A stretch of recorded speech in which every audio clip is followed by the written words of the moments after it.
We are talking about the first law.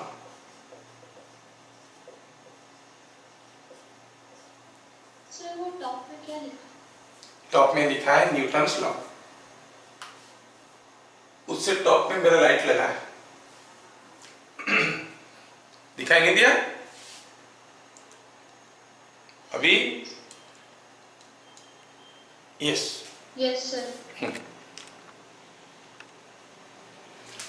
तो आज हम लोग न्यूटन्स फर्स्ट लॉ पढ़ेंगे। न्यूटन की 3 लॉज ऑफ मोशन है, आप जानते हो।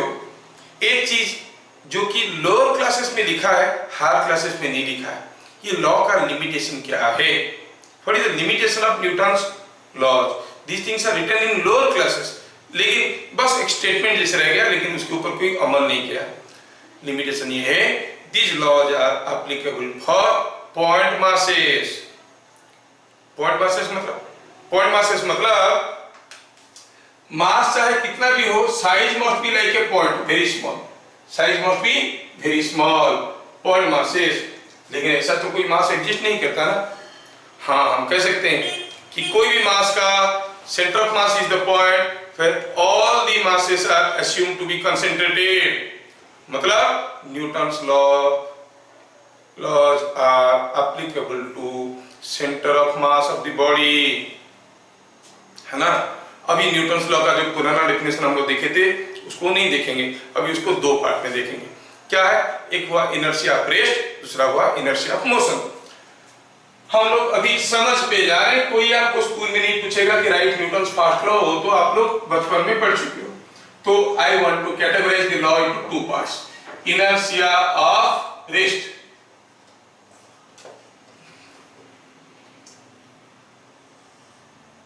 क्या कहेंगे? As long as no external unbalanced force acts on a body at rest, its center of mass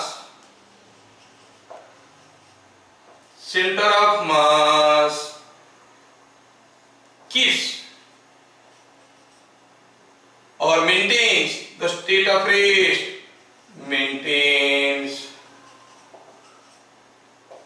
the state of rest, इसी को कहते हैं इनर्शिया ऑफ रेस्ट। ठीक है, ठीक है। इसका एग्जाम्पल में स्कूल में हमको समझा दिए कि आप खड़े हो, बस चलने लगा तो आप पीछे की तरफ गिर जाते हो, पांव चलने लगता है, ऊपर वाला ऐसा रेस्ट में रहता है तो पीछे गिरने जैसे एहसास होता है, वो सब ठीक है। बट अंडरस्टैंड क्या कहता है? It is applicable to the centre of mass. Now let us go back to my examples. क्या था मेरा एग्जांपल? कोई डंडा है, डंडे के ऊपर 2 फोर्स दिए। Now it is balanced force.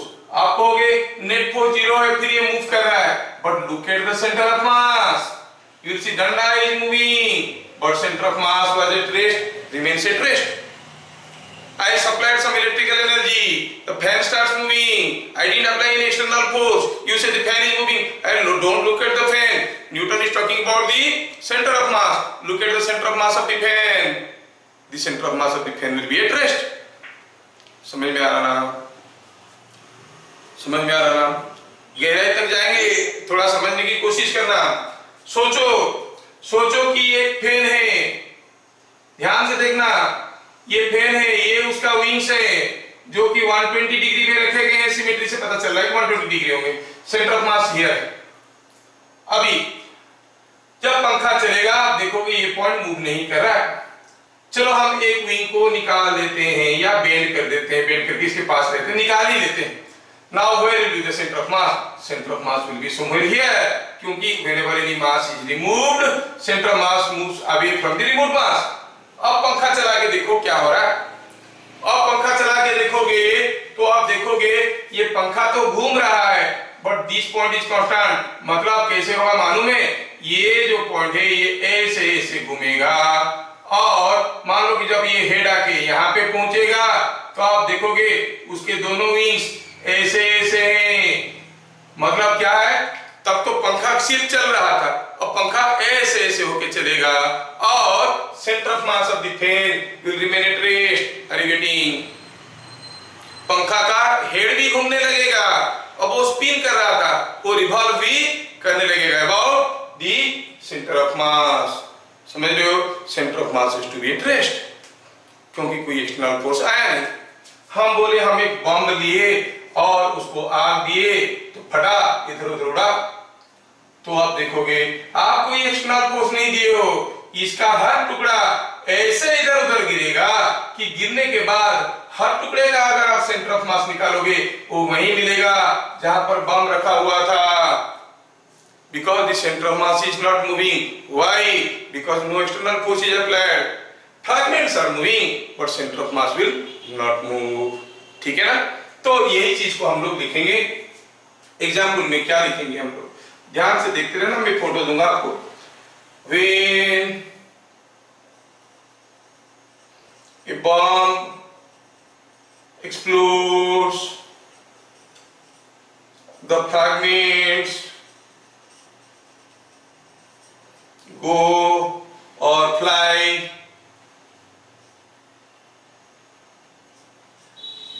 in such a way in horizontal direction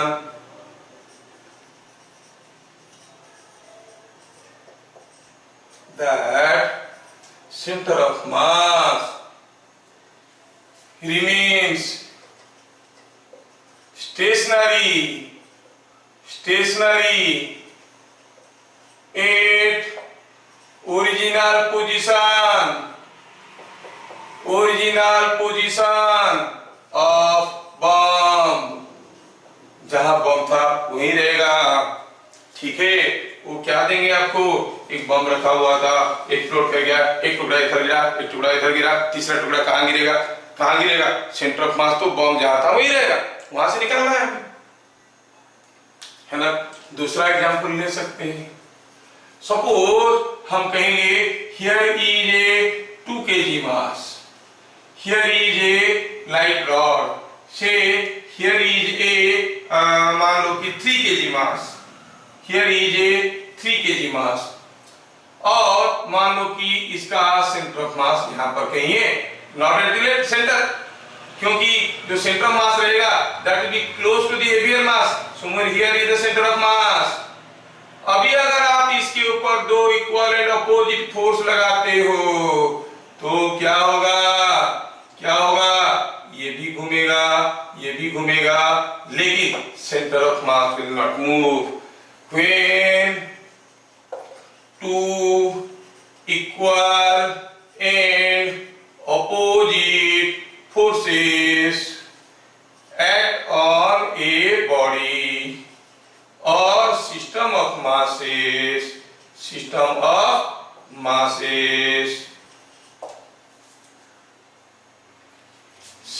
of mass does not move,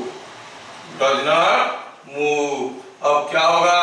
आप देखोगे ये 3 kg वाला एक छोटा सर्किल में घूमने लगा है ऐसे, और 2 kg वाला एक बड़ा सर्किल में घूमने लगा है ऐसे। तो जैसे आप धक्का दोगे, मान लो कि ये 3 kg की जगह 30 kg सोचो, तो देखोगे 30 kg अपनी जगह है, क्योंकि सेंट्रल मास ऑलमोस्ट इसके अंदर होगा, ये अपनी जगह घूम रहा होगा और ये इसके चारों तरफ घूम रहा होगा। मतलब centre of mass will remain at rest,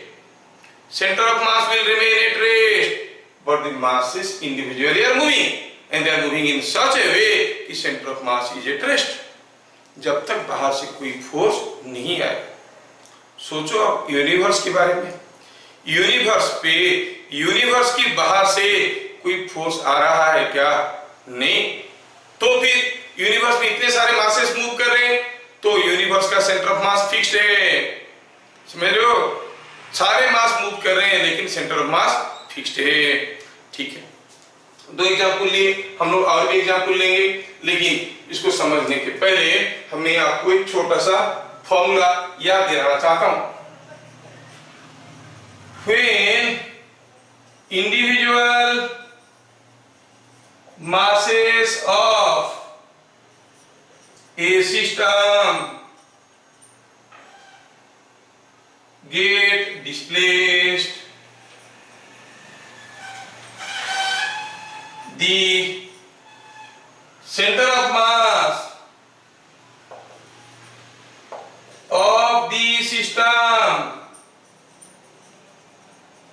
will not change if, क्या था condition, dx is equal to 0, that is summation of mi dxi is equal to 0 by summation of mi is equal to 0. मतलब if m1 dx1 plus m2 dx2 plus m3 dx3 सारे को जोड़ो 0 हो रहा है तो आप कहोगे सेंटर ऑफ मास मूव नहीं कर रहा। ठीक है, इसके ऊपर अभी गौर करेंगे। सेंटर ऑफ मास का डिस्कशन करते वक्त हम लोग देखे थे कि अगर कोई एक सिस्टम ऑफ मासेस में m1 को dx1 हटा दिए, m2 को dx2, m3 को dx3, सेंटर ऑफ मास कितना हटेगा, summation of mi dxi by summation of mi। Centre of mass नहीं हटने का क्या कंडीशन है ना, dx must be 0, that means summation of mi dxi by summation of mi is equal to 0, मतलब summation of mi dxi हो गया 0। ठीक है ना। अच्छा,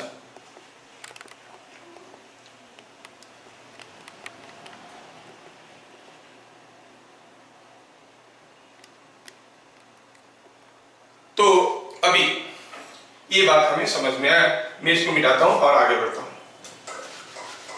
कोई आपको इसके ऊपर शॉर्ट नोट्स नहीं पूछने वाला, आपको समझना है ताकि न्यूमेरिकल कर पाए। दूसरा केस देखते हैं। दूसरा case, for a two mass system, मान लो कि यहां पर कोई एक मास है m1, यहां पर कोई एक मास है m2। समझने के लिए आसान होगा कि सोचो कि ये दोनों को किसी डंडे के दोनों साइड में रखा गया है और पता चला कि इनका सेंटर ऑफ मास कुछ यहाँ पे है, बीच में नहीं है क्योंकि m1 m2 अलग अलग है, तो ऐसे रखा गया। m2 ज्यादा है मान लो, तो ये m2 के आसपास कहीं सेंटर ऑफ मास है। अभी अगर हम m2 को थोड़ा इधर को डिस्प्लेस कर देंगे तो फिर सिस्टम गिर जाएगा। हम चाहते हैं कि m2 को डिस्प्लेस करने के बावजूद सिस्टम नहीं गिरना चाहिए, इसके लिए मुझे थोड़ा m1 को भी इधर लाना पड़ेगा। सपोज m2 को हम ले आए L2 और m1 को ले आए L1, तब सेंटर ऑफ मास जहां था वहीं रहा, मतलब सिस्टम बैलेंस रहा, जैसे था वही रहा, सेंटर ऑफ मास जहां लोकेटेड था वही रहा। तो क्या कहोगे, if bye displacing m1 and m2 by L1 and L2 as shown, the center of mass does not change, then आप कहोगे summation of mi dxi is equal to 0। तो थोड़ा वैल्यूज लिख लेते हैं। आप कहोगे यहाँ पर m1 तो m1 है, dx1 कितना है, dx1 इधर को गया है L1, so you call it L1, है ना, पॉजिटिव ले लेंगे। dx2 ये उल्टा आया है तो हम कहेंगे माइनस L2, अगर i कैप लिखेंगे तो i कैप लिख सकते हो। dx1 is L1 i cap, dx2 is minus L2 i cap. Now putting in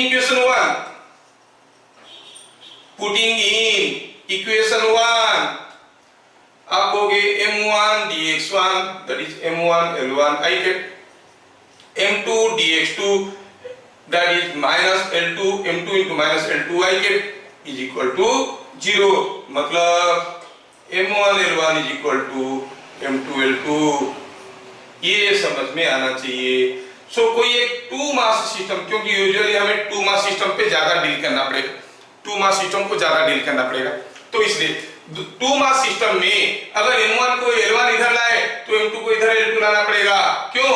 to keep the centre of mass where it was, to keep the centre of mass stationary, to keep the centre of mass static, they have to be moved in opposite directions by L1 and L2, and what is the relation between them?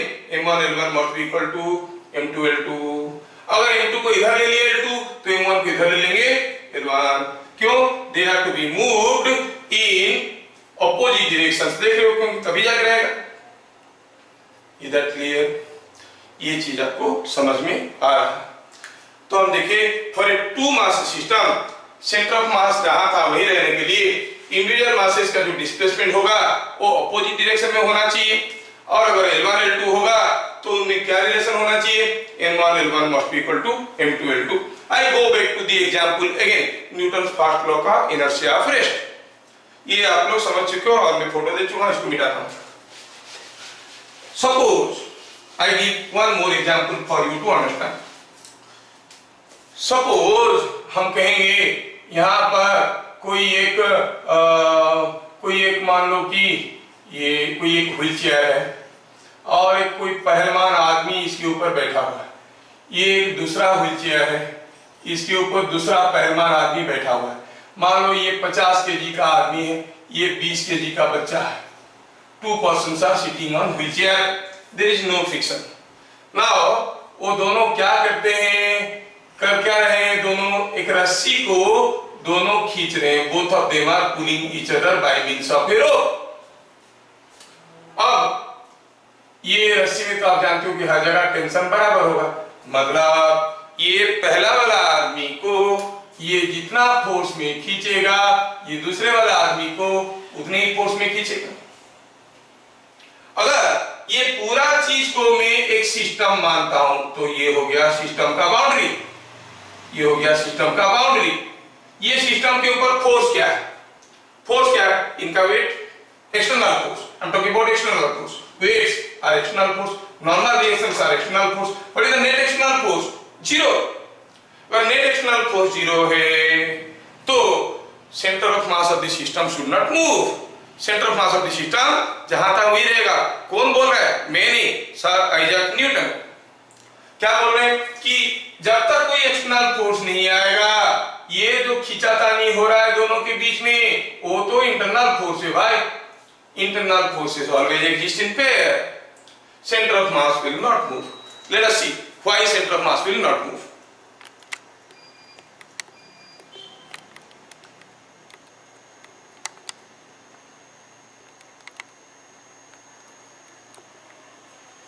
Why center of mass will not move? Let us see and prove that the center of mass is not moving. We are taking an exaggerated example here. Okay, well दोनों के ऊपर force आएगा। इसका acceleration कितना होगा? F/50। इसका acceleration कितना होगा? F/20। बराबर फोर्स है। इसका एक्सीलरेशन इधर को, इसका एक्सीलरेशन इधर को। t सेकेंड के बाद, आफ्टर t सेकेंड्स, ये कितना दूर जाएगा? ut plus half at square. तो आफ्टर t सेकेंड्स इसका डिस्प्लेसमेंट मान लो इधर को हुआ L1 कितना है? Half at square. Half at square is the displacement. F/50 into t square किधर को होगा? इस डायरेक्शन में। इसका L2 will be half A/20 t square किधर को होगा? इधर को होगा। नाउ यू सी दोनों मूव करने लगे। What is M1 L1? M1 L1 कितना है देखो तो दैट इज 50 L1 कितना है? Half F square. What is M2 L2? What is that? M2 हो गया 20 L2 कितना? Half F square. What you find? M1 L1 is equal to M2 L2। M1 L1 is equal to M2 L2। मतलब क्या है? ये भी move कर रहा है, ये भी मूव कर रहा है। उनका centre of mass is not moving. So आप कहोगे the two persons move, the two persons move but their centre of mass is at rest. Centre of mass move नहीं कर रहा है। देखा कितना इंटरेस्टिंग चीज है। बाहर से कोई फोर्स नहीं आया। अब चीज ये है कि ये जो दोनों आदमी खींच रहे थे एक दूसरे को, दोनों आदमी एक दूसरे को खींच रहे थे। शुरू में एक दूसरे को धीरे धीरे खींच रहे थे, दोनों 10 न्यूटन में खींच रहे थे। मान लो बाद में फोर्स बढ़ा दिए तो फिर एक्सीलरेशन भी बदल जाएगा। But how does it matter? बाहर से तो कोई फोर्स नहीं आया। Centre of mass will remain at rest. अगर सेंटर ऑफ मास मान लो कि पहले कहां था, 50 केजी के पास, यहां पर था सेंटर ऑफ मास। 20 केजी से दूर 50 केजी के पास, हेवियर मास के पास होता है, क्योंकि अगर ये 20-20 होते, ये बीच में होता। एक्स्ट्रा 30 केजी जोड़ दिए, सेंटर मास से shifted towards the heavier mass. फिर अगर ये mass is added to system, centre mass shifts towards the added mass, तो सेंटर मास शिफ्ट कर गया। अब क्या होगा, ये सेंटर मास जहां था वही है, मतलब जिस लाइन पे था अभी भी उसी लाइन पे है, ये भी आ रहा है, ये भी आ रहा है। Obviously where they will meet. क्या ऐसा हो सकता है कि दोनों एक दूसरे को यहां पे मिले और उनका सेंटर मास पीछे छूट गया? ऐसा नहीं हो सकता। That means they will meet at the center of mass. This will be helping you to solve a big numericals. ठीक है, तो दोनों कहां पे मिलेंगे? Whatever may be the type of force, magnitude of force, time variation or time invariant, no matter, they will always meet at the center of mass. So, and they meet at center of mass. They will meet at center of mass of the system. ठीक है, they will meet at the center of mass of the system. समझ में आ रहा है क्या? वो लोग centre of मास पे ही मिलेंगे। ठीक है, अगर ये M1 L1 M2 L2 वाला चीज समझ में आया, फिर समझ में आया कि नहीं आया जानने के लिए मैं एक छोटा सा क्वेश्चन देना चाहता हूं आपको, just for sake of clarity, क्योंकि जो सीखेंगे ना उसको कर करके जाएंगे तो साथ में बढ़िया रहता है। अब जब बोरी में कोई सामान भरते हो, पूरा भरने के बाद उसको कंप्रेस करने की कोशिश करते हो कि थोड़ा सा भरने के बाद थोड़ा सा दबा दी, फिर भरे फिर दबा दी, तो उसमें ज्यादा जाता है अंदर, है कि नहीं? चलो late us see this question. तो हम कहेंगे suppose here is a magnet, से ये 50 ग्राम का है और ये नॉर्थ पोल है, ये साउथ पोल है, and here is a small iron block, से ये 10 ग्राम का है और दोनों के बीच में डिस्टेंस कुछ दे दिया 20 सेंटीमीटर और there is no friction. The magnet and iron block are released on a smooth plane। अब क्या होगा, ये मैग्नेट इसको खींचेगा और ये इसको खींचेगा, तो छोड़ेगा थोड़ी, ये भी इसके ऊपर खींचेगा, because these are all field forces, खींचेगा। Find what distance 10 gram block moves to reach the magnet। ये मैग्नेट के पास पहुंचने के लिए कितना डिस्टेंस जाना पड़ेगा? कोई भी देखेगा तो कहेगा सिंपल है यार, 20 सेंटीमीटर दिया है तो 20 सेंटीमीटर आएगा तो मिलेगा। नहीं नहीं नहीं नहीं, जब ये इसको खींच रहा होगा तब ये भी इसको खींच रहा होगा, जब ये चल के आ रहा होगा ये भी चल के आ रहा होगा। और इंटरेस्टिंग बात ये है कि जैसे जैसे दोनों पास आएंगे दोनों के बीच का फोर्स भी बढ़ते जाएगा। It is not a uniform acceleration motion. You cannot find out the force between them. Okay, you cannot find out. There is no method yet known. Small block है, मैग्नेट है, कितना फोर्स है नहीं पता कर सकते, लेकिन न्यूटन महाराज कहते हैं अगर इन दोनों को मैं एक सिस्टम मानता हूं, दैट इज वेरी इंपॉर्टेंट। आप सिस्टम किसको मान रहे हो? अगर अकेला इसको सिस्टम मानोगे उसके ऊपर एक्सटर्नल फोर्स है ये मूव कर जाएगा, अकेला इसको सिस्टम मानोगे इसके ऊपर एक्सटर्नल फोर्स है ये मूव कर जाएगा, लेकिन पूरे को सिस्टम मान लिए तो कोई एक्सटर्नल फोर्स नहीं है, तो पूरे का सेंटर ऑफ मास जहां था वही रहेगा। तो क्या लिखेंगे सॉल्यूशन में? If we consider, system definition बहुत इंपॉर्टेंट है, consider block and magnet as a system, then due to absence of external force their center of mass remains stationary, remains at rest, remains at rest, and ultimately they meet at center of mass. Suppose हम जानते हैं कि 50 ग्राम ये 10 ग्राम है, तो centre of मास इसके आसपास कहीं होगा, सेंटर ऑफ मास इसके आसपास कहीं होगा। ठीक है, ठीक है, तो आसपास कहीं होगा, तो ये यहां तक आएगा, ये यहां तक आएगा। मान लो कि ये डिस्टेंस आया, हम पूछा इसका डिस्टेंस ना, चलो इसका डिस्टेंस को मानते हैं x, तो ये कितना गया, क्योंकि पूरा तो 20 था ना, 20 माइनस x, तो आप क्या कहोगे, 50 into m1 L1 is equal to m2 L2, 50 into 20 minus x is equal to 10 into x, इसमें से x का वैल्यू मिल गया, ये 1000, ये हो गया 60x, it is 1000 by 60 is 50 by 3 centimeters. So the iron block will move a distance of 50 by 3 centimeter. थोड़ा question को ध्यान से देख लो। A fat but weak man, मोटा है लेकिन दुबला है, ताकत ज्यादा नहीं है, and a thin but strong man, पतला है लेकिन ताकतवर है, play tug of war on a smooth floor, who will win? When they start pulling each other, there is some external force on this will move. There is some external force on this will move. But if I consider the whole as a system, उनका centre of मास तो मोटे के पास होगा, और mid line को जो पार कर जाएगा वो हार जाएगा।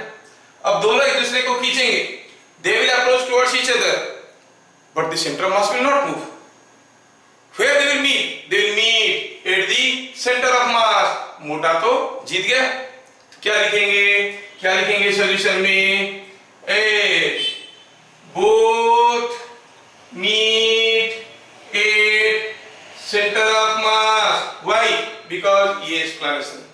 If we consider the two persons as a single system, there is no external force acting on the system, so center of mass will not move. They will meet at the center of mass, which is close to the fat person. Therefore, fat man wins. मोटे को कुछ करने की जरूरत नहीं, खाली बना रहेगा, खड़ा रहेगा, पतलू उसको खींचेगा, खुद उसके पास जाके टकराएगा। सोच लो कोई एक हेवी ब्लॉक है, कोई वजनदार अलमीरा रखा हुआ है, नीचे मान लो कि ऑयल गिरा हुआ है, सोप सॉल्यूशन गिरा हुआ है, आप रस्सी से अलमीरा को खींचोगे, अलमीरा थोड़ा सा आएगा, लेकिन आप ज्यादा फिसल जाओगे उसके तरफ, because the center of mass of the system of you and the almirah has to be at rest. Why? Because no external force is acting. No external force कैसे? क्या इसका वेट नहीं आ रहा? हाँ आ रहा है। क्या नॉर्मल एक्स नहीं आ रहा? हाँ आ रहा है। तो नेट एक्सटर्नल फोर्स क्या हो गया? जीरो। हम ये नहीं करेंगे no external force, net external force is zero. तो और कोई दूसरा फोर्स नहीं है, तो ये मूव नहीं करेगा। Are you getting? ठीक है। ये अनदर इंटरेस्टिंग क्वेश्चन है, the monkey and balloon system is at rest. Monkey और बैलून सिस्टम रेस्ट में है, ठीक है, मंकी और बैलून सिस्टम रेस्ट में है। If thread 8P breaks, ये टूट गया, who will move faster? Who will move faster?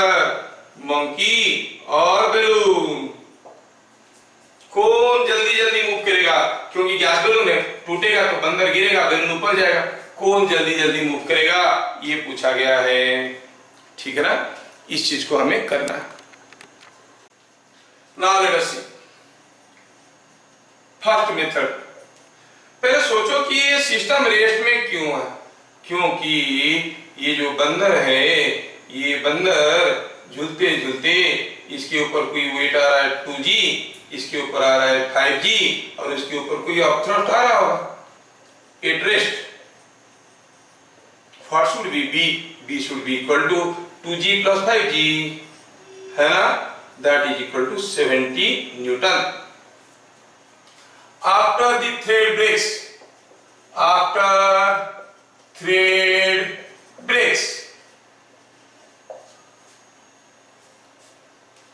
Breaks में E नहीं होता है। After the thread breaks, ठीक है।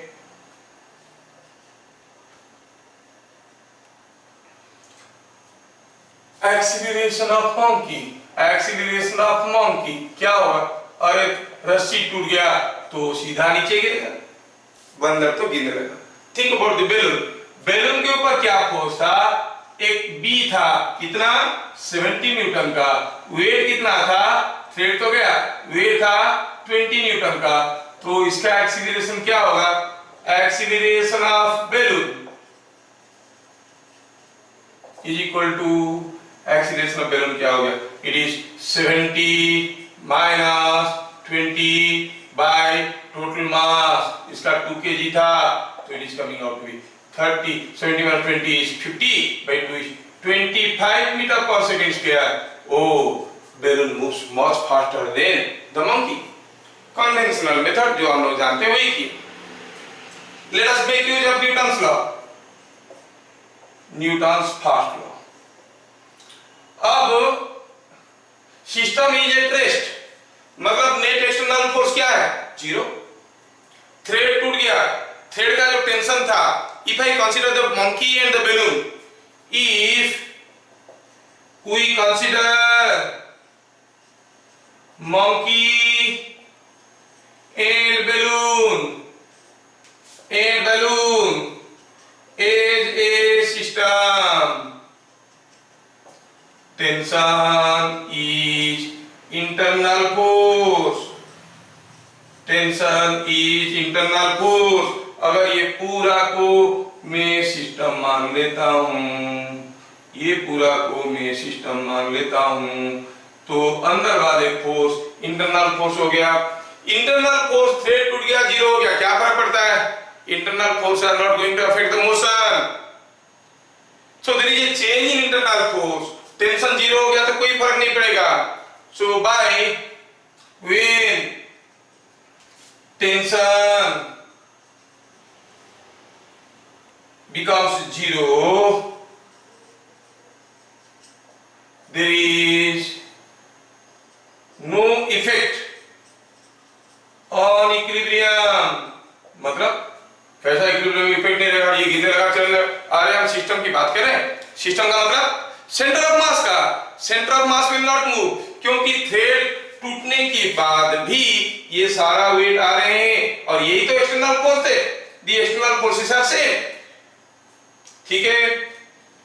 As net external force remains 0 only. Net external force 0 ही रहेगा, तो इक्विलिब्रियम में कोई फर्क नहीं पड़ेगा, मतलब centre of mass will not move. Centre of mass move नहीं करेगा, ठीक है, सेंटर ऑफ मास मूव नहीं करेगा। अब थ्रेड टूट चुका है, बंदर गिर चुका है। मान लो कि बंदर गिर गया डिस्टेंस x1, बैलून चला गया distance x2। Centre of mass जहां था वही रहेगा। ये 2 kg था, ये 5 kg था। Centre of mass does not change, ये गिरेगा वो गिरेगा, सेंटर ऑफ मास जहां था वही रहेगा, because no external force is acting. Centre of mass does not change. क्या कहोगे आप? मतलब अगर 5 kg गया x1, तब तक 2 kg ऊपर गया x2, तो आप कहोगे 5x1 must be equal to 2x2, मतलब बड़ा कौन है भाई? x2 is greater than x1, so who is moving faster? That which is having a displacement x2, मतलब बैलून।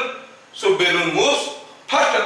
जितने समय में ये x1 गया उतना समय में ये x2 गया, सेंटर ऑफ मास मूव नहीं किया, मतलब m1 x1 must be equal to m2 x2। 5x1 is equal to 2x2 और देख के पता चल रहा है x2 इज 5/2x1 मतलब x1 से काफी बड़ा है। x2 is much more than x1 मतलब जब तक ये कम डिस्टेंस जाएगा ये ज्यादा डिस्टेंस जाएगा। Balloon moves faster. Now I change the question. Balloon है 5 kg का, बंदर 2 kg का। Who is moving faster? Obviously the monkey. Monkey moves faster क्योंकि smaller mass will move at a faster rate and larger mass will move at a slower rate because the center of mass has to remain at rest. m1 x1 will be equal to m2 x2। समझ में आ रहा ना? ठीक है। 4 persons each of mass m are standing at corners of a massless square raft of side length L। हाँ ये ठीक है। The raft is stationary in still water। in still water पानी में रेस्ट में है। if BCD move to A, find displacement of each person। हर एक आदमी का डिस्प्लेसमेंट बताओ।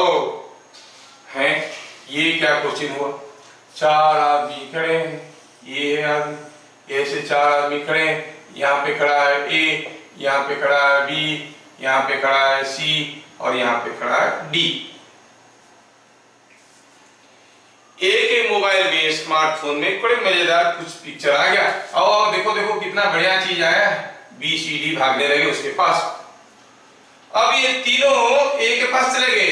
पूछा है what is the displacement of each person. Obvious है कि कोई भी देख के बोलेगा कि हाँ ये तो बी का एल है, डी का एल है, सी का तो √2l है ना। तीनों का चारों का मास भी तो बराबर है ना, तो ये चारों का मास बराबर है, ठीक है ना। ये डी है तो पता चला सबका डिस्प्लेसमेंट। आप वेरी आसानी से बता सकते हो, लेकिन सोचो न्यूटन की नजरिया से, न्यूटन की नजर से देखेंगे। हमें निकालना है displacement of each person. Now where is the centre of mass of this system. ये राफ्ट का मास नेग्लिजिबली स्मॉल है। अब मास कैसे नेग्लिजिबली स्मॉल हो सकता है? सोच लो कि थर्मोकोल का बना हुआ है, मतलब मास के आधा केजी 1 केजी कुछ है और ये सब जो है 100 केजी वाले 4 आदमी, तो उनके कंपैरिजन में इसका मास नेग्लिजिबली स्मॉल है, ऐसे कह सकते हैं। Now when you are walking, जब आप चल रहे हो, when you are walking what happens. मैं यहां पे खड़ा हूं, जब तक कोई एक्सटर्नल फोर्स नहीं आएगा मैं मूव नहीं कर सकता। मेरे को कोई धक्का नहीं दिया, ना ही मैं किसी को पुल किया और चलने लगा, मतलब there must be some external force on me. What is that external force helping me to move? That is obviously the forces acting on me. मेरे ऊपर क्या फोर्स आ रहा है? वेट, जो कि नीचे की तरफ। लेकिन ये तो मेरे को मूव नहीं करवा सकता, क्योंकि वेट के चलते मैं मूव करता तो नीचे गिर जाता। और क्या नॉर्मल रिएक्शन, क्या इसके चलते मैं मूव कर रहा हूं, अरे उसके चलते मूव करता तो ऊपर चले जाता। लेकिन मैं तो आगे जा रहा हूं, मतलब there is some force which is helping me to go forward. What is the third force? Obviously when I am walking there is some frictional force at my feet. And what is the direction of frictional force? मैं चल रहा हूं, मैं rest में था और आगे की तरफ जा रहा हूं, तो फ्रिक्शनल फोर्स मेरे ऊपर किस डायरेक्शन में है? इन द डायरेक्शन ऑफ मोशन। क्योंकि ये तो सिंपल सबको मालूम है, कोई बॉडी अगर रेस्ट में है उसके ऊपर एक फोर्स आएगा तो body will move in the direction of force. मैं ऐसे था, चलने लगा, और कौन से फोर्स के चलते? Because of the frictional force. तो जब मैं चल रहा हूं फ्रिक्शनल फोर्स का डायरेक्शन क्या हुआ? आगे की तरफ। आप बोलोगे सर सदियों से हम लोग पढ़े आ रहे हैं, जिधर जा रहा है उसका उल्टा होता है, आप तो सर सारा घुमा देते हैं, क्योंकि वो सब मिसकंसेप्शन है। Frictional force is not opposite to motion. Friction chapter आएगा तब देखेंगे। It is not opposite to motion. कौन बोल रहे अपोजिट टू मोशन? गलत सर चीज ऐसा नहीं है। सो क्या देख रहे हैं हम लोग? अरे फ्रिक्शनल फोर्स तो इन द डायरेक्शनल मोशन हो सकता है, अपोजिट डायरेक्शनल मोशन हो सकता है, और ऐसे भी हो सकता है कि मैं इधर जा रहा हूं, फ्रिक्शनल फोर्स मेरे को परपेंडिकुलर होकर भी हो सकता है। It is never in the there is nothing to do in the direction of motion. समझ में आ रहा है? विल सी बाद में फ्रिक्शनल फोर्स का डायरेक्शन क्या होता है। ऐसे भी हो सकता है कि मैं जब चल रहा हूं फ्रिक्शनल फोर्स मेरा मोशन को परपेंडिकुलर है, ऐसा भी हो सकता है। तो फ्रिक्शन एक बड़ा चैप्टर है, बाद में देखेंगे। फिलहाल मैं कह रहा हूं, आपको समझाने की कोशिश कर रहा हूं कि मैं रेस्ट में था, मैं चलने लगा, मेरे ऊपर कोई एक एक्सटर्नल फोर्स आया, तीन फोर्स है, weight, normal reaction and frictional force. पक्का वेट एंड नॉर्मल रिएक्शन नहीं मूव करवा रहा है मेरे को, मतलब फ्रिक्शनल फोर्स ही मेरे को मूव करवा रहा है। क्योंकि नीचे अगर फ्रिक्शन नहीं रहेगा, तेल नहीं डाल दोगे यहाँ पर, तो मैं चल नहीं पाऊंगा, चलने की कोशिश करूंगा गिर जाऊंगा। I can move only on a rough floor, so friction is helping me to move. What is the direction of friction? The forward direction. तो मेरे पांव पे, ये मेरा पांव है, मेरे पांव पे फोर्स इधर आ रहा है, इसलिए मैं आगे जा रहा है ना। मेरे पांव पे फोर्स आगे आ रहा है। कौन दे रहा है? ग्राउंड दे रहा है, फ्लोर दे रहा है आगे की तरफ। तो मेरे पांव उसके ऊपर इक्वल अपोजिट फोर्स देगा। कैसे? पीछे की तरफ। मान लो कि कोई एक स्मूथ सरफेस पे, स्मूथ प्लेन पे कोई पेपर गिरा हुआ है नीचे, ठीक है, नीचे तेल गिरा दिए, उसके ऊपर एक पॉलीथीन गिरा दिए। अब आप पॉलीथीन पे पाव रख के आगे जाने की कोशिश करोगे, क्या होगा? पॉलीथीन पीछे की तरफ फिसल जाएगा। Why? Because it is helping you to go forward but you are pushing it back. The forces are equal and opposite. Contact forces always equal and opposite. तो क्या होगा? You will see when this man starts walking, every time he is walking forward, he is pushing this raft in the backward direction। अब ये आदमी चलने के कारण raft के ऊपर एक ऐसा फोर्स डालेगा, ये आदमी चलने के समय राफ्ट के ऊपर एक ऐसा फोर्स डालेगा, ये आदमी चलने के समय राफ्ट के ऊपर एक ऐसा फोर्स डालेगा। ये तीनों तो चल रहे हैं, लेकिन ये तीनों अपनी पांव से इस राफ्ट के ऊपर ये सारा फोर्स डाल रहे हैं, और ऐसा सारा फोर्स का रिजल्ट कुछ इस डायरेक्शन में होगा। तो क्या होगा? जैसे ये तीनों चलने लगेंगे, ये राफ्ट भी चलने लगेगा, मूव करने लगेगा। लेकिन हमें ये सब नहीं देखना था, हमें तो न्यूटन्स लॉ देखना है। न्यूटन्स लॉ क्या कहता है? If I consider the four persons and the raft as a system, अंदर जो माथापति हुआ लोग चलने लगे, स्मार्टफोन देखने गए, बाहर से तो कोई फोर्स आया नहीं, तो सेंटर ऑफ मास जहां था वही रहेगा। सेंटर ऑफ मास कहां था? चारों मास अगर चारे कोने पे, सेंटर ऑफ मास बीच में था। Centre of mass was somewhere here. अब ये चारों मूव करेंगे, लेकिन सेंटर मास मूव नहीं करेगा। क्या होगा? ये इधर आने लगेगा, ये इधर आने लगेगा, ये इधर आने लगेगा, और ये पूरा का पूरा राफ्ट इधर आने लगेगा। By the time the four persons meet each other, you will see they are meeting each other somewhere here. The centre of mass is remaining intact. Are you getting? What is the displacement of each person? इसका जितना, इसका उतना, इसका उतना, सबका बराबर displacement हुआ। ये तो चला ही नहीं था, फिर भी इसका डिस्प्लेसमेंट हो गया। कितना? ये पूरा होता है √2l, ये हो जाएगा l/√2। So you will say displacement of each person will be equal to l/√2। √2l का आधा पूरा होता है √2l, तो उसका आधा l/√2। So displacement of each person will be l/√2। समझ में आ रहा है? तो क्या कहेंगे इसमें? is no external force acts on the system, center of mass does not change, so all four persons meet at center of mass। ठीक है? displacement of each person, displacement of each person will be l/√2। देखा? देखने में question कितना आसान लगता था, लेकिन है कितना खूंखार। समझ में आ रहा है क्या?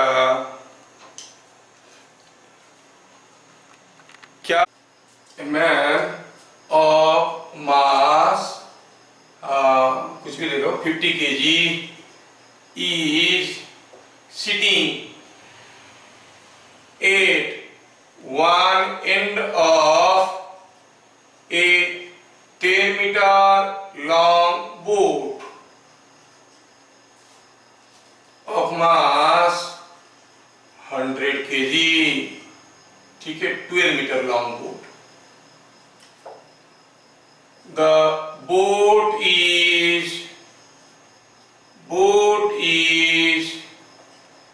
at rest in still water. If the man moves a distance or moves to opposite end of boat, what will be displacement of man? आदमी का डिस्प्लेसमेंट क्या होगा?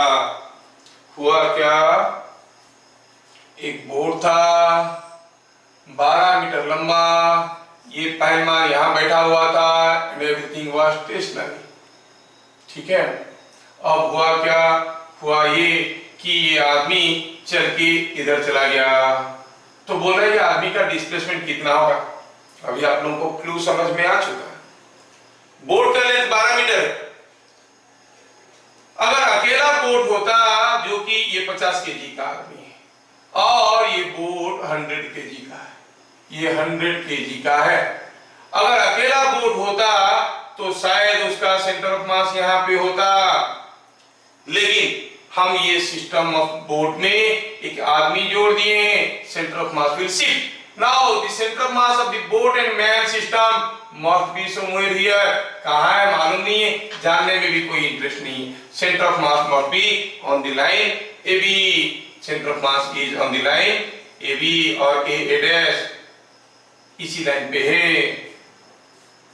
अब हुआ क्या, अगर हम बोट और आदमी को सिस्टम मान लेते हैं, आदमी अंदर ही अंदर घूम रहा है, no external force is acting, उनके बीच में जो भी प्रेसिंग पुशिंग होता है वो सारा इंटरनल फोर्स है, आदमी के ऊपर फ्रिक्शनल फोर्स आ रहा है इसलिए आगे जा रहा है, लेकिन उतना ही फोर्स इसके ऊपर भी आ रहा है। हम पूरे को सिस्टम मान चुके हैं, उनके बीच का जो मारपीट है वो तो इंटरनल हो गया, अंदर की बात है, बाहर से कोई फोर्स नहीं आएगा।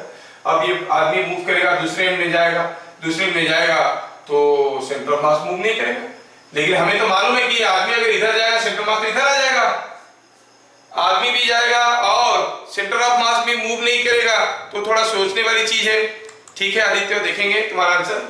आदमी भी जाएगा, सेंटर ऑफ मास मूव नहीं करेगा, होगा क्या, by the time the man goes to the other end he is also pushing the boat in the backward direction. जब वो आके दूसरे एंड में पहुंचेगा, आप देखोगे ये कुछ ऐसा बात हुआ, आदमी आके यहाँ पर पहुंचा और आदमी आके यहाँ पर पहुंचा और बोट जहां था, सेंटर ऑफ मास जहां था वहीं है, बोट सरक गया है। The boat is surging. Why? Because center of mass of the system cannot move. By the time the man goes to the other end of the boat, by the time the man goes to the other end of the boat, the center of mass remains stationary because no external force is acting. Center of mass पहले line पे था, अभी भी इस line पे, मतलब हुआ क्या, ये आदमी इधर सरक गया x, तो क्या लिखेंगे, is no external force acts on the system of man and boat. Center of mass remains stationary.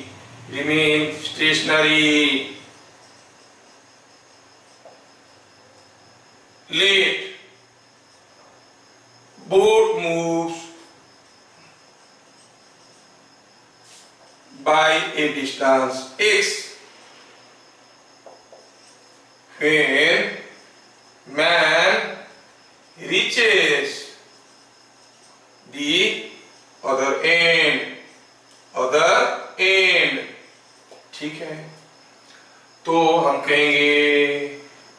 हम क्या कहेंगे 50 केजी का है, M1 ले लो 100 केजी, किधर गया है, इधर को गया है, कितना x, उसका डिस्प्लेसमेंट कितना हुआ है से dx, dx कितना हुआ है इधर को x, M1 L1 equal to M2 L2 कहेंगे ना, L1 लिखो आपको कंफ्यूजन नहीं होगा, L1 इक्वल टू हुआ है इधर को x, M2 को ले लिए आदमी 50 केजी वाला, उसका L2 कितना हुआ है, वो गया है, ये बोर्ड का लेंथ कितना था 12 मीटर, ये गया 12 मीटर, बोर्ड सरक गया x, तो वो कितना गया है 12 माइनस x इधर को, और सेंटर ऑफ मास जहां था वही रहा।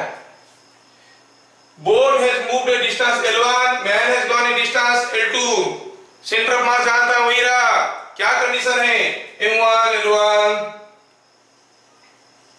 is equal to M2 L2 100 into x is equal to 50 into 12 minus x, तो what is x coming out to be, it is coming out to be 150x, and by this is 4 meter, x is coming 4 meter, तो displacement of the man, displacement of man कितना हुआ 12 minus 4 is 8 meter, है ना, displacement of the man हो गया 8 metre, तो आदमी का डिस्प्लेसमेंट कितना हुआ, वो गया 12 metre, distance moved is 12 metre with respect to the board, but then his actual displacement with respect to water is only 8 meter, समझ में आ रहा है, तो displacement of the man is 8 metre. क्या दिया, एक 40 केजी का आदमी, एक 60 केजी का आदमी, दोनों बोर्ड पे बैठे हैं, ठीक है, इधर बैठने से पहाड़ दिखता है, इधर बैठने से पानी दिखता है, तो 60 केजी वाला बोला मैं भी थोड़ा पहाड़ देखता हूँ, तुम इधर आ जाओ मैं उधर आता हूँ, तो जगह बदल देते, ये इधर चला गया, ये इधर चला गया, तो पूछा है बोर्ड का डिस्प्लेसमेंट क्या होगा, बोर्ड का लेंथ 10 मीटर था। चलो पहले सोचते हैं कि बोर्ड मूव करेगा क्या, अगर मूव करेगा तो किधर को मूव करेगा, अगर ये दोनों ही आदमी नहीं होते तो बोर्ड का सेंटर ऑफ मास यहाँ पे बीच में होता, 40 केजी हो इधर देते, इधर भी 40 देते, तब भी बोर्ड यहाँ पे होता सेंटर ऑफ मास, लेकिन 60 केजी देने के कारण सेंटर ऑफ मास थोड़ा सरक जाएगा। Now this centre of mass must be somewhere close to 60 KG person, centre of mass को तो 60 केजी के पास ही रहना है, और ये पूरे को अगर हम सिस्टम मान लेते हैं, ये जब चलेंगे फिरेंगे तो सेंटर ऑफ मास तो मूव नहीं करेगा ना, क्योंकि बाहर से कोई एक्सटर्नल फोर्स नहीं आ रहा है, बाहर से कोई एक्सटर्नल फोर्स नहीं आ रहा है, सेंटर ऑफ मास नहीं मूव करेगा, मतलब सेंटर ऑफ मास इसी लाइन पे ही रहेगा, फिर 60 केजी के पास भी रहेगा। ये क्या बात हुआ, 60 केजी इधर आ जाएगा तो 60 केजी के पास भी रहेगा इधर भी, और सेंटर मास इसी लाइन पे ही रहेगा, ये क्या बात हुआ, होगा यूं कि जैसे ये 60 केजी वाला आदमी इधर आएगा, 40 केजी इधर जाएगा, you will see the boat moves in this direction, जब 40 केजी आके यहाँ पहुंचा, 60 केजी आके यहाँ पहुंचा, तो आप देखोगे सेंटर ऑफ मास जहां था वही है, मतलब द बोट विल स्लिप और move by A distance x, समझ में आया। सॉल्यूशन कैसे बनाएंगे, हमें वो x पता करना, let boat moves by x, और सपोज कोई सोच नहीं पाया, वो बोला इधर को x, कोई फर्क नहीं पड़ता, x का वैल्यू नेगेटिव आ जाएगा, x का वैल्यू नेगेटिव आ जाएगा। अच्छा, let the board moves by x, चलो M1 लेते हैं, कितना M1 लेते हैं, बोर्ड का मास 100 केजी, उसका dx1 कितना हुआ x, इधर को हुआ तो x I गेट और प्लस x लिखेंगे, है ना। M2 हुआ, कौन M2 हुआ 40 केजी, उसका dx2 कितना हुआ, अगर I गेट ही लिख देते हैं, काहे कंफ्यूजन, dx2 कितना हुआ 40 केजी गया 10 मीटर, बोर्ड गया x, तो इसका कितना हो गया 10 plus x I gate positive. M3 है 60 केजी और उसका dx3 क्या हुआ, वो आया इधर को 10 मीटर, बोर्ड सरक गया x, तो इधर को कितना आया 10 माइनस x, इधर को आया, सो लाइक दिस,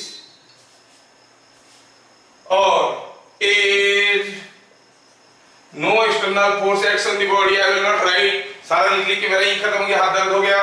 हम कहेंगे is no external force X on the system of two persons and the board, center of mass will remain unchanged and for a number of masses in a system if they are individually moving and the center of mass is not moving, तो हम क्या condition जानते हैं, a center of mass does not change, हम जानते हैं formula क्या है, टू मास के लिए वो था, नंबर ऑफ मासेस होने से summation of mi dxi must be equal to 0, ये भी हम लोग देख चुके हैं।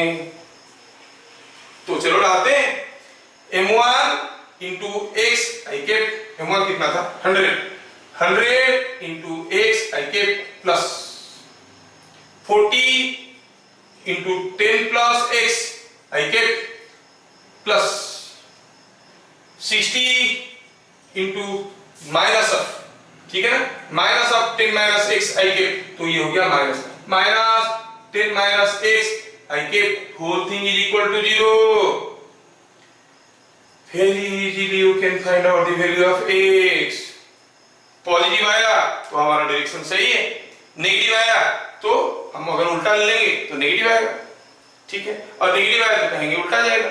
निकाल के देखो, ये 100x, ये 40x, ये 60x गया, 40 minus 60 हो गया 20, 80x हो गया, 80x, और ये कितना हो गया 400, ये 600 minus 200, 200 हो गया, 200 by 80 is 20 by 8 is 5 by 2, 2.5 meter. So the boat will be moving by a distance of 2.5 meter if my calculation is correct. Sir, 1 meter. 1 meter आ रहा है, देखें 1 डालो तो ये 100 1 आ रहा है, चलो ठीक है, 1 डालो तो ये 9, ये हो गया 11, 440, 540, 1 metre, it is coming out to be 1 metre. इसका मतलब जब दोनों आदमी एक दूसरे का पोजीशन बदलेंगे तो the boat will be moving over a displacement of 1 metre, ठीक है।